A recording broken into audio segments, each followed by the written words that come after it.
할렐루야. 함께 사도신경으로 신앙 고백하시겠습니다. 나는 전능하신 아버지 하나님 천지의 창조주를 믿습니다. 나는 그의 유일하신 아들 우리 주 예수 그리스도를 믿습니다. 그는 성령으로 잉태되어 동정녀 마리아에게서 나시고 본디오 빌라도에게 고난을 받아 십자가에 못 박혀 죽으시고 장사된 지 사흘 만에 죽은 자 가운데서 다시 살아나셨으며 하늘에 오르시어 전능하신 아버지 하나님 우편에 앉아 계시다가 거기로부터 살아있는 자와 죽은 자를 심판하러 오십니다. 나는 성령을 믿으며 거룩한 공교회와 성도의 교제와 죄를 용서받는 것과 몸의 부활과 영생을 믿습니다. 아멘. 다 함께 찬송가 338장 찬양하시겠습니다.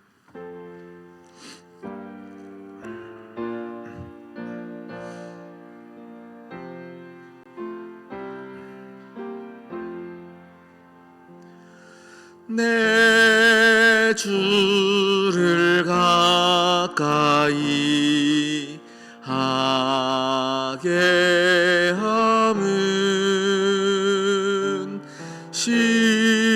십자가 짐 같은 고생이나 내 일생 소원은 늘 찬송하면서 주께 더 나아가기 원합니다. 내 고생하는 것 옛 야곱이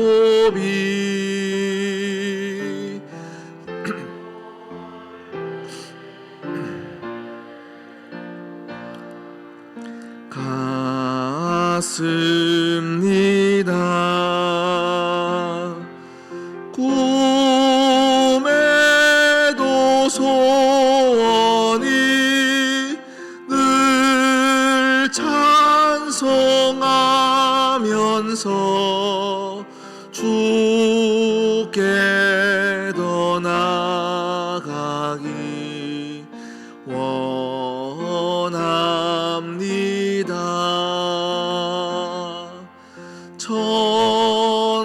천성에 가는 길 험하여도 생명길 되나니 은혜로다. 천사 날 부르니 늘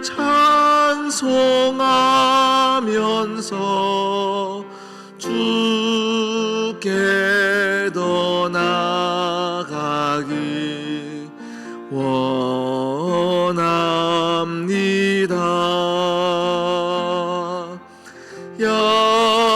야곱이 잠 깨어 일어난 후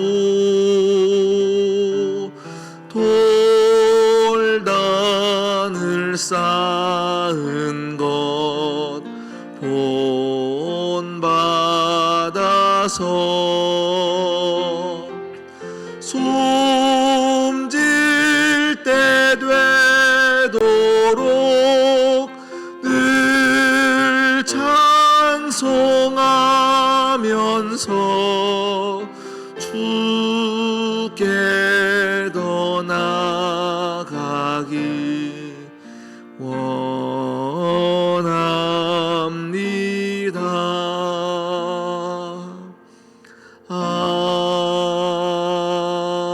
아멘. 오늘 우리에게 주신 하나님 말씀은 창세기 32장입니다. 창세기 32장 29절에서 32절까지 말씀입니다.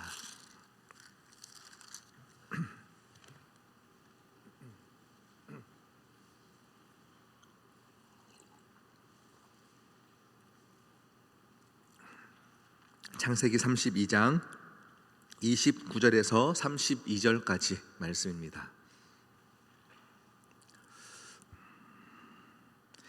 한 절 한 절 교독하도록 하시겠습니다. 야곱이 청하여 이르되 당신의 이름을 알려주소서. 그 사람이 이르되 어찌하여 내 이름을 묻느냐 하고 거기서 야곱에게 축복한지라.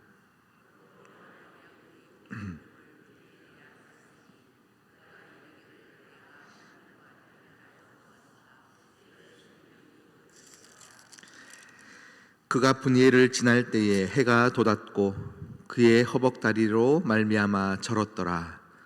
그 사람이 야곱의 허벅지 관절에 있는 둔부의 힘줄을 쳤으므로 이스라엘 사람들이 지금까지 허벅지 관절에 있는 둔부의 힘줄을 먹지 아니하더라. 아멘. 함께 기도하시겠습니다.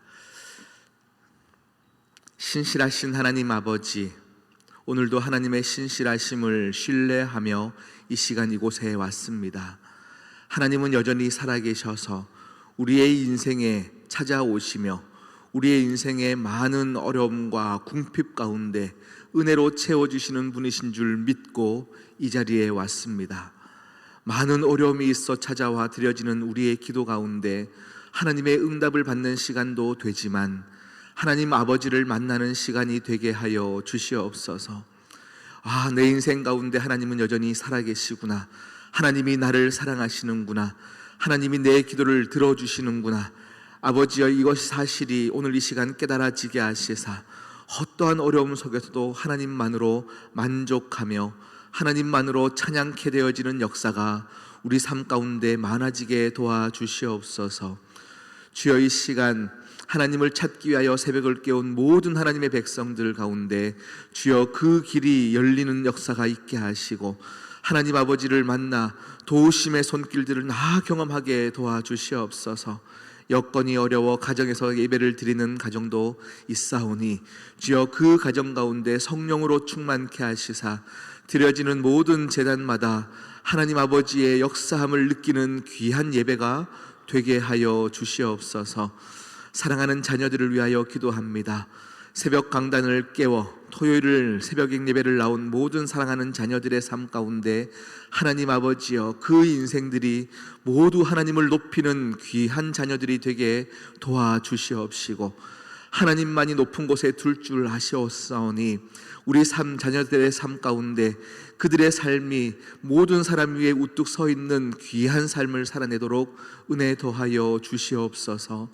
하나님, 오늘 청년부 임원단이 1박 2일로 수련회를 떠났습니다. 어젯밤부터 기도함으로 또 올 한 해를 준비하며 회의함으로 하나님 아버지여 청년부를 세워갈 때에 하나님 아버지께서 그곳에 계셨사오니 가장 아름다운 논의들이 이어질 수 있도록 주여 역사하여 주시옵시고 그 교제의 깊이가 깊어져가는 귀한 청년들 되게 인도하여 주시옵소서. 하나님, 이번 주간에 장례를 당한 가정, 그 가정을 위로하여 주시옵시고 하나님 아버지여, 장례를 마치고 집에 돌아갔을 때에 마음의 힘듦과 공허함과 자녀를 잃은 그 아픈 마음 가운데 하나님께서 위로하여 주셔서 다시금 살 길 열어주시는 하나님을 보게 하여 주시옵소서. 이 모든 말씀 예수 그리스도의 이름으로 기도드립니다. 아멘. 할렐루야.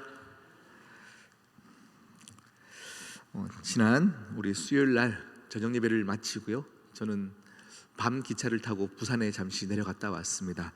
부산에 장례가 있어서 잠시 부산에 내려갔다 오는 길에 기차에서 책을 한 권 읽었습니다. 신앙 서적에 관련된 책은 아니었고 중국 소설이었습니다. 류신이라는 작가가 쓴 책인데요, 악큐 정전이라는 책입니다. 이 책이 굉장히 유명하여서 우리나라에서도 굉장히 사랑을 받았던 책입니다. 소설의 내용은 대충 이렇습니다. 주인공 악큐라는 사람이 있습니다. 이 사람은 성박절간에 기거하면서 하루하루 근근히 먹고 사는 사람입니다. 날품팔이로 먹고 사는 사람입니다. 그런데 이 사람이 술과 도박에 빠져서 매일매일 탕진하며 살아가고 있습니다. 그러던 어느 날 신의 혁명이 일어나고 혁명군인 척하면서 자신의 인생 역전을 꿈꾸지만 그마저도 여의치 않습니다. 그러다가 어느 날 강도 사건을 연루되게 되고 자신이 하지도 않은 일에 자신이 했다고 누명을 당하게 되면서 죽게 되어집니다. 그렇게 끝나버립니다. 사실 줄거리 내용만 보면 허무하기 짝이 없는 소설인데 이 소설이 왜 그렇게 많은 사람들에게 사랑을 받았나 하면 이 아큐라는 인물이 가지고 있는 일관성 때문입니다. 이 아큐라는 사람은요, 주변 사람들에게 항상 괴롭힘을 당했습니다. 동네 어린아이들에게도 돌팔매질을 당합니다. 동네의 많은 불량배들에게 돈을 빼앗깁니다. 그런데 그때마다 그가 가지고 있던 마음 자세가 있습니다. 그것이 무엇이냐면 사람으로 태어나서 사람이 사람을 괴롭힐 수는 없다. 지금 나를 괴롭히는 저 사람들은 사람이 아니라 짐승이다 라고 생각해 버리는 것입니다. 어린 아이들에게도 마찬가지고요, 돈을 뺏는 불량배들에게도 마찬가지입니다. 정신적으로나 미숙하기 때문에 사람들 돈을 뺏는 저 짐승들에게 나는 대응을 할 필요가 없다, 상대하지 않겠다, 그렇게 생각해 버리는 것입니다. 죽을 때도 그렇게 죽어갑니다. 이 아큐라는 사람, 이 사람을 통해서 작가 류신이 드러내고 싶은 것이 무엇이냐면 당시 중국인들 가운데 깊이 내려오는 뿌리 깊은 병폐를 고발하고 싶은 것이 이 책의 내용입니다. 다시 말하면 사자성어로 존이 불론이라는 것입니다. 존이 불론. 그것이 무엇이냐면 존재하지만 논하지 않겠다라는 겁니다. 분명히 존재합니다. 나를 괴롭히는 사람도 존재합니다. 그러나 나는 논하지 않겠다라는 겁니다. 어느 나라에 기근이 몇 년 동안 들었습니다. 기근이 드니까 백성들이 얼마나 살기가 어려워지겠습니까? 저마다 원성이 자자합니다. 먹고 살기가 어렵습니다. 도적들이 들끓고 있습니다. 원성이 자자합니다. 그런데 아무도 신하들이 임금에게 백성들의 원성을 말하지 않습니다.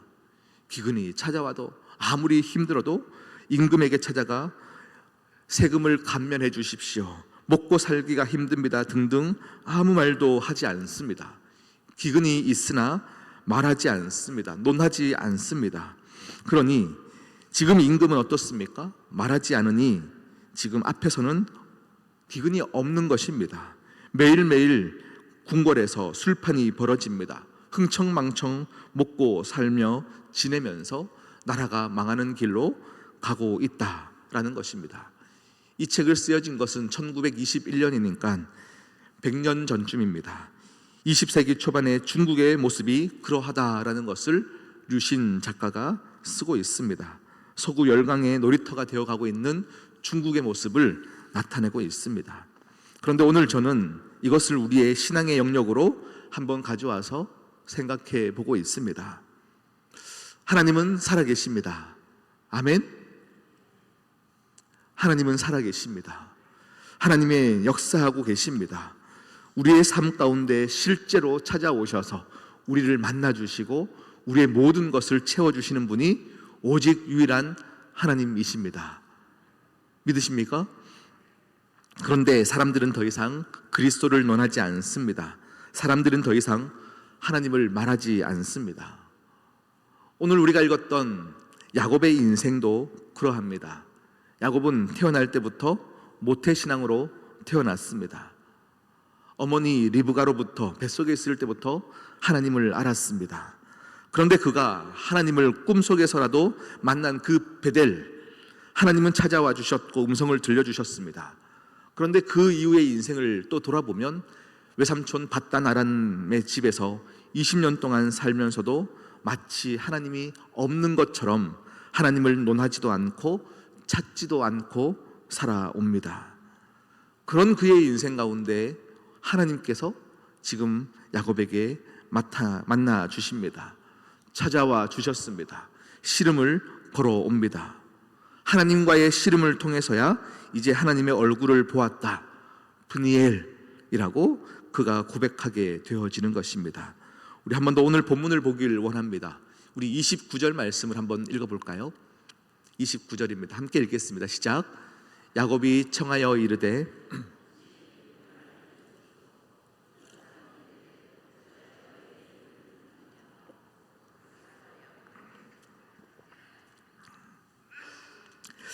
네, 지금 야곱이 당신은 누구입니까? 이름을 알려주옵소서라고 말하고 있습니다. 여러분, 이름이라고 하는 것은 보통 아기가 태어날 때 부모가 자녀에게 이름을 지어줍니다. 그 이름은 부모가 자식을 낳으면서 정말로 고심하고 고심하여서 이름을 지어주는 겁니다. 이렇게 자랐으면 좋겠다, 이런 존재가 됐으면 좋겠다라는 마음으로 자녀의 이름을 지어주는 것입니다. 하나님 이전에 어떤 존재도 있지 않으셨습니다. 그러니 하나님은 이름이 없으셨습니다. 그런 하나님에게 지금 야곱이 당신의 이름은 무엇입니까? 라고 묻고 있습니다. 스스로 계신 분이었습니다. 하나님은 스스로 있는 자이기 때문에 모세에게도 그랬고 야곱에도 그랬고 하나님 자체를 알려주고 싶은 겁니다. 그런데 오늘 이 야곱은 오늘 이 질문을 통해서 믿음이 한 단계 성장하는 것을 보게 되어집니다. 지금까지 야곱의 인생을 한번 돌아보면요, 어떻게 살았냐면 돈을 버는 것에 집중하여 살았습니다. 그가 관심 가졌던 것, 그가 궁금했던 것은 물질입니다. 그리고 장자권입니다. 어떻게 하면 부모에게 더 사랑받을까, 이것에 모든 관심을 갖고 살았습니다. 그래서 모태신앙임에도 불구하고 하나님에게 대해서는 궁금하지 않았습니다. 자기 인생이 더 관심을 갖고 살았습니다. 더 발전하고 돈 벌고 부자가 되고 흥왕하는 것에 여기에만 관심을 가졌습니다. 그저 하나님은 나의 성공을 위한 디딤돌에 불과한 존재였습니다. 그런데 그가 지금 씨름을 걸어오고 있는 하나님으로 말미암아 지금 하나님에게 관심을 갖고 있는 겁니다. 당신의 이름은 무엇입니까? 당신의 이름은 무엇입니까? 여러분, 그런데 오늘 내용을 다시 보면요, 우리 29절을 한 번 더 다시 볼까요? 29절에 이름을 묻습니다. 그리고 거기서 뭐라고 표현되냐면 야곱에게 축복한지라 라고 되어 있어요. 야곱에게 축복한지라. 이름을 묻는 그에게 내 이름은 무엇이다 말씀하지 않고 이름을 말해 주기보다 그를 축복하고 계십니다. 그런데 그 축복이 어떤 내용인지를 지금 30절에 봐야 우리가 내용을 알 수 있을 텐데 30절 한번 읽어볼까요? 그러므로 야곱이 그곳 이름을 브니엘이라 하였으니 그가 이르기를 내가 하나님과 대면하여 보았으나 내 생명이 보존되었다 함이로라. 축복의 내용이 적혀 있지 않습니다. 오늘 내용을 보면요, 뭔가 이렇게 문법이 맞지 않아요. 이름이 무엇이냐 하는데 이름을 말씀하지 않고 그냥 축복만 하십니다. 그런데 축복의 내용이 없이 그냥 야곱이 하나님을 보아서 그곳 이름을 브니엘이라 하였더라 라고 말하고 있습니다. 축복의 내용을 성경 기자가 그것을 빼고 썼을까요? 아닙니다. 오늘 이 말씀이 우리에게 주고 싶은 것은 무엇이냐면 야곱은 하나님의 이름을 물었고 하나님은 자신의 이름을 대답하셨는데 나는 곧 복이다, 내가 축복이다 라는 것을 알려주고 싶으셨습니다. 예수님 자체가 복입니다. 죄의 삭은 사망입니다. 우리는 죽음의 길 가운데 모든 것이 열렸던 사람입니다. 그런데 예수님께서 이 땅에 오심으로 말미암아 우리의 죽음을 가져가 주셨습니다. 이 자체가, 예수님 자체가 복입니다. 그런데 우리는 예수님에게 관심이 있는 것이 아니라 다른 것에 관심이 있습니다. 주님이 나에게 이것도 주시고 저것도 주시고 이런 다양한 것에 그것이 복이라고 얘기하고 있습니다. 예수님이 복인데, 하나님 자체가 복인데, 그래서 하나님이 복의 내용을 말씀하고 있지 않은 겁니다. 내가 너를 만났다, 이것이 복이다. 지금 이 하나님이 복인 것을 믿음으로 받아들인 겁니다. 그러니 야곱이 이전에 살았던 인생과 전혀 다른 인생, 지금 하나님으로 말미암아 만족한 인생, 그의 믿음이 한 단계 더 성장하게 되어진 것입니다. 그곳 이름을 브니엘이라 하여 내가 하나님을 만났다, 그 하나님을 대면하였으나 죽지 아니하였다, 브니엘이라고 고백하고 그곳에서 하나님을 높이는 야곱이 되어진 것입니다. 여러분, 야곱의 인생이 저렇게 살았구나가 아니라 우리 모두가 야곱 같은 존재입니다. 하나님에게 관심이 없었습니다. 우리는 우리가 잘 먹고 잘 사는 것에 관심이 있었을 뿐입니다. 하나님은 우리의 삶 가운데 오셔서 도와주시는 분으로 그저 생각하고 살았던 우리입니다. 그런 우리에게, 개개인에게 하나님이 오셔서 우리를 만나 주셨습니다. 할렐루야. 그런 하나님을 우리는 다시금 하나님만으로 만족하는 인생이라 고백하게 되었습니다. 그것이 복입니다. 이 가장 큰 영광, 이 가장 큰 축복, 이것을 경험하고 나서는 축복받은 야곱의 인생은 그 다음 절을 읽어보니까요, 다리를 저는 인생밖에 되어지지 않습니다. 다리를 저는 인생입니다. 축복을 받았는데 떵떵거리며 이전보다 더 부해졌더라가 아니라 다리를 저는 인생이 되었습니다. 그럼에도 불구하고 그는 다리 저는 것 중이야 내게 아무것도 아니다. 왜냐하면 나는 하나님의 영광을 보았기 때문이다. 하나님이 내게 관심이 있다는 것을 깨달았기 때문이다. 그러니 나에게 불편한 것 정도는 아무런 문제가 없다. 이것이 야곱의 인생입니다. 사도 바울도 마찬가지입니다. 몸에 가시가 있어 매일매일 기도하였으나 그가 삼층천의 하나님을 체험하게 됩니다. 그러니 은혜로, 이것이 은혜로 족하다. 나는 하나님을 만났다. 그 인생 가운데 다시금 내 몸에 가시를 놓고 기도하지 아니하며 하나님의 영광을 체험하여 살아갔던 인생이 되었습니다. 지금 야곱의 인생은 사랑을 쟁취하는 인생이 아니요 하나님께 예배하는 인생이 되었습니다. 여러분, 오늘 이 시간 다시금 우리 모두가 기도하기를 원합니다. 여러분의 분이엘, 하나님께서 여러분을 찾아주셨던 사건, 그 분이엘이 여러분에도 분명히 있습니다. 그래야 말미암아 우리의 인생에도 하나님을 논하지 않았고 하나님의 관심이 없었던 우리의 인생이 하나님만으로 복받은 인생임을 깊이 고백하는 저와 여러분 되시기를 축복합니다. 우리 함께 기도하십시다. 하나님, 제가 야곱과 같은 존재였습니다. 하나님을 만났음에도 불구하고 하나님을 생각하지 않았습니다. 하나님의 관심이 없었습니다. 내가 더 잘 살기 위하여 하나님을 부르짖었습니다. 하나님, 오늘 이 시간이 다시금 하나님을 만나는 분이엘이 되게 하여 주시옵시고 내게 축복하시는 하나님, 내게 그 하나님 자체를 나타내어 주시는 그 시간이 되게 하여 주시옵소서. 우리 함께 기도하겠습니다.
하나님 아버지, 참 감사합니다. 오늘 이 시간 찾아와 주시는 하나님, 만나 주시는 하나님, 나에게 축복하시는 하나님으로 말미암아 내가 복을 이야기하며 분이엘 하나님을 만났음을 고백하는 모든 인생이 되게 하여 주시옵소서. 내가 무엇이간데 하나님께서 나를 찾아와 주십니까? 하나님 아버지, 이 은혜의 감격이 식지 않게 하여 주시옵소서. 하나님, 이 은혜의 감격한 인생이 하나님 아버지여 이전과 달라지는 인생이 되게 하여 주셔서 나의 다리 절음도, 나의 없음도, 내 자존심 상함도 하나님의 영광 앞에 아무것도 아님을 고백하는 인생들이 되게 하여 주시옵소서. 이 모든 말씀 예수 그리스도의 이름으로 기도드립니다. 아멘. 하늘에 계신 우리 아버지, 아버지의 이름을 거룩하게 하시며 아버지의 나라가 오게 하시며 아버지의 뜻이 하늘에서와 같이 땅에서도 이루어지게 하소서. 오늘 우리에게 일용할 양식을 주시고 우리가 우리에게 잘못한 사람을 용서하여 준 것 같이 우리 죄를 용서하여 주시고 우리를 시험에 빠지지 않게 하시고 악에서 구하소서. 나라와 권능과 영광이 영원히 아버지의 것입니다. 아멘.